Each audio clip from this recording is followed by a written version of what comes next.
So young Joseph Banks and the Lincolnshire influence. It's well known how Joseph Banks became famous due to his voyage accompanying Captain James Cook on their voyage to Australia on board the Endeavour. That's the mention. His later contributions in the field of botany and the collection at Kew Gardens is also well documented, as his enormous influence on the creation of Australia as a British colony. However, there's much less published material concerning his contribution to other emerging sectors such as manufacturing and industry, together with transport and agriculture. There's even less material recording his younger life and the influence of both his mother and the Lincolnshire environment that shaped his life. The challenges of the Lincolnshire landscape, travel and of course water, were areas of future improvement which Banks was to become increasingly familiar, and he was eventually to become the go-to person in the county for all such matters. There's the seat here. So Joseph Banks the Fourth was born on the 13th of February 1743, most probably in 30 Argyle Street in London, on the west side of London. In 1745, after 2 infant years, he came for the first time to Revesby Abbey with his parents William and Sarah, together with his baby sister Sarah Sophia. Of interest, later in that year, the Jacobite uprising reached Derby. He was no doubt feeling a little bit uncomfortable about that, but they did stay in Revesby. His father's status as MP for Groundpound in Cornwall and a deputy lieutenant for Lincolnshire was reflected in the fact that they travelled in their own coach. Interestingly, it's quite difficult to find contemporary pictures of coaches. I spent quite a lot of time doing that. So we're going from the grand coach there, which is taken from a Paul Sandy painting, which is of its time, right down to the sort of common carts that we use for moving house and things like that. And this is taken from David Robinson's book, Joseph Banks in Lincolnshire. You can see the flooded fen. So the journey was long and arduous, being over 130 miles in a coach, with the last stage being over the Lincolnshire fen, which had barely recovered from the floods of the previous winter. His father William observed that the West Fen, which nearly reached the gates of Revesby, was stocked with sheep, horned cattle, horses and geese. Now the horses were almost certainly the wild Moor-Tit ponies, or the larger Horncastle blacks, Lincolnshire blacks, that were rounded up each year to be sold at the Great August Horse Fair in Horncastle. The party could also see on their right-hand side the lakes and meres of the East Fen, which were to become a fond memory for Banks when reminiscing many years later as an old man. These same memories recalled his mother as being entirely void of all imaginary fear. That's a quote that's been well used. And it was she who told him that the toad was a harmless animal that fed on insects which devour crops. Much later, it was Joseph Banks who described the creature to Thomas Pennant, who told him it was called the natterjack toad in Lincolnshire, and the name stuck. It fell upon his mother to provide the active care of young Joseph and his sister Sarah Sophia during their formative years at Revesby, due to a mystery illness that left their father crippled and chair-bound until his death in 1761. The old house, while heavy and graceless, the old house. Heavy and graceless mass was at least settled and mature, like the deer park and the gardens surrounding it. The deer park, with its milk cows and small Derbyshire sheep, covered 340 acres, which incidentally is exactly the same size of Hyde Park in London, so it just gives you some idea of the size of the park. Again, this is a drawing that Banks had commissioned, a watercolour Banks had commissioned by Nats. Nats actually painted, though many of you will know, painted lots and lots of Lincolnshire churches. I think it's about 300 pictures that Banks commissioned him to paint. So the great houses and significant places and churches were painted by Nats, and this is one of them. So, carrying on, at the age of 7, his father engaged the 47-year-old Reverend Henry Shepherd, the vicar of nearby Morby, to begin his tutelage. The Reverend Shepherd would often teach at the Abbey, while young Banks would walk across the fields to the vicarage. In later years, in 1785, on a similar walk, an older Joseph Banks recorded and collected the quite rare plant, certainly rare today because I don't think, well, there was a story, it might exist still in Lincolnshire, the quite rare plant Silene gallica, small-leaf catchfly. The specimen still exists in the Natural History Museum. Perhaps Fred might be talking about that this afternoon. So young Joseph enjoyed tremendous freedom and was happiest with a fishing rod in hand and a dog at his heels. There's no lack of wildlife for him to observe in Lincolnshire, with the fen and the wold teeming with partridge, pheasant, woodcock, snipe, wild duck, geese, teal and widgeon, as well as hares and rabbits. In Joseph Banks' boyhood, the fens were known as the Aviary of England. Just some idea of how much bird life there was there, geese and things.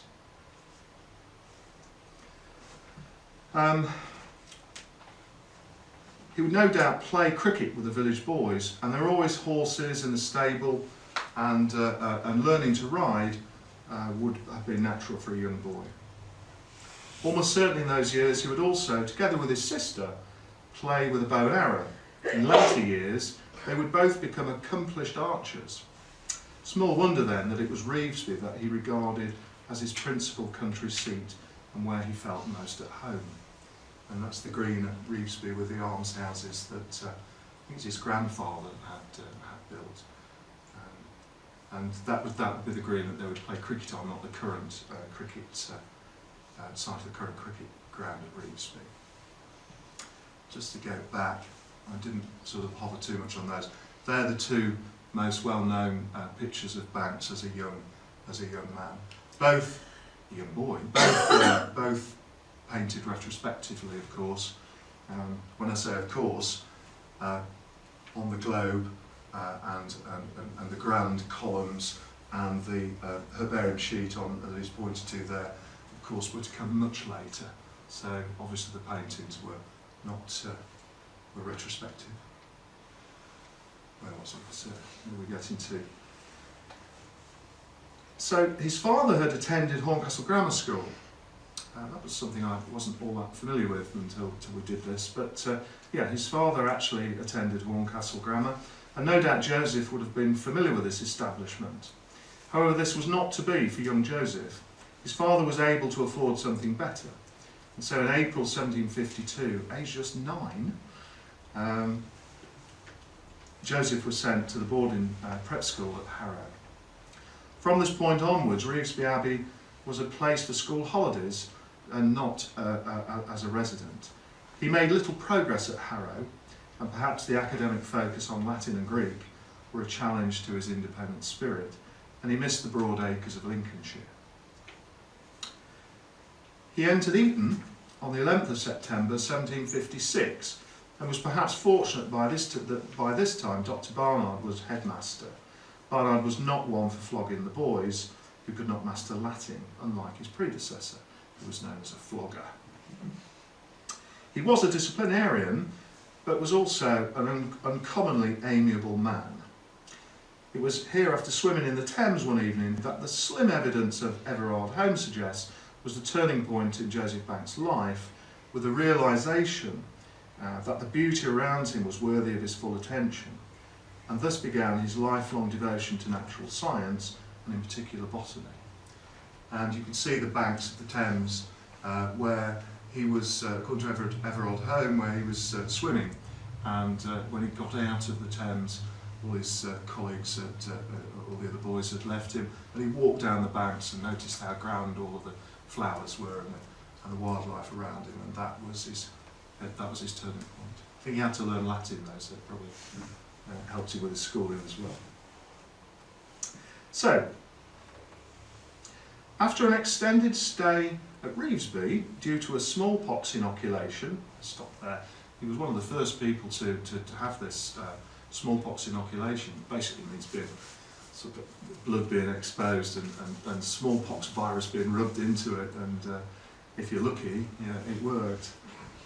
But he had to have 2 goes at it, and I don't think he was particularly well. So he left Eton a little bit early. So due to a smallpox, he carried this ambition forward to Oxford, where he took up residence on the 20th of December 1760. Unfortunately, this was under the Charadian professor, Dr. Humphrey Sibthorpe, a Lincolnshire man. Botany was not flourishing. Reputedly, he had not delivered a lecture for 25 years, and he wasn't about to start with Joseph Banks. Fortunately, at his own expense, he was able to bring from Trinity College, Cambridge, the young Israel Lyons to deliver a summer course in botany. I didn't realise that it was just the summer course that Lyons did for him. The Banks paid for all that, brought him over and paid for him to do this summer course.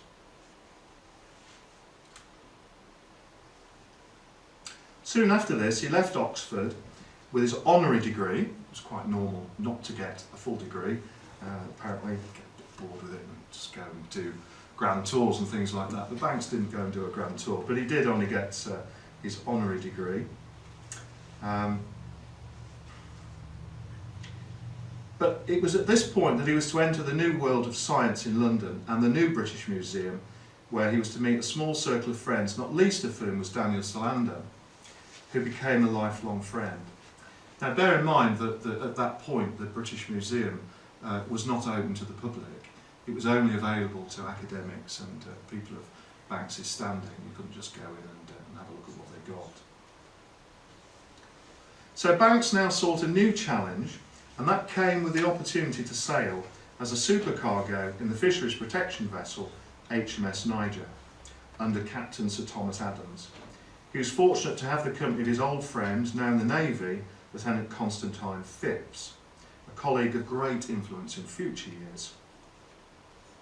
So began a 9-month period of arduous seafaring, collecting, recording and direct observations of nature in the raw. This was his grand tour. It wasn't the pyramids or Greece or anywhere like that. This was on a fishing station in Newfoundland. But there you go. During the voyage, on the 1st of May 1766, he was elected in absentia as a Fellow of the Royal Society. Now with his fortune secured and his new collections to study and record, Joseph Banks ceased to be a young man and now established himself at his new address of 14 Burlington Street. His father had died in 1761, so he had inherited the estates at that point. And here we see, just around this time, his mother moved down to Turret House in Paradise Row, which was just down the road from Chelsea Physic Garden and the Moravians. Lady Banks and, his mother and daughter, Sarah Sophia, were deeply religious and involved with the Moravians.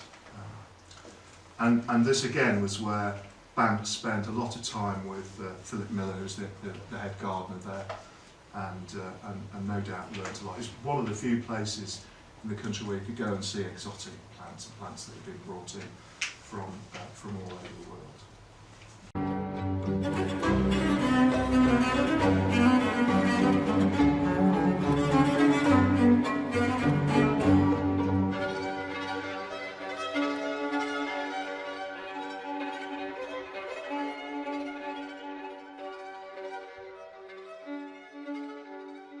Okay, so, are we ready?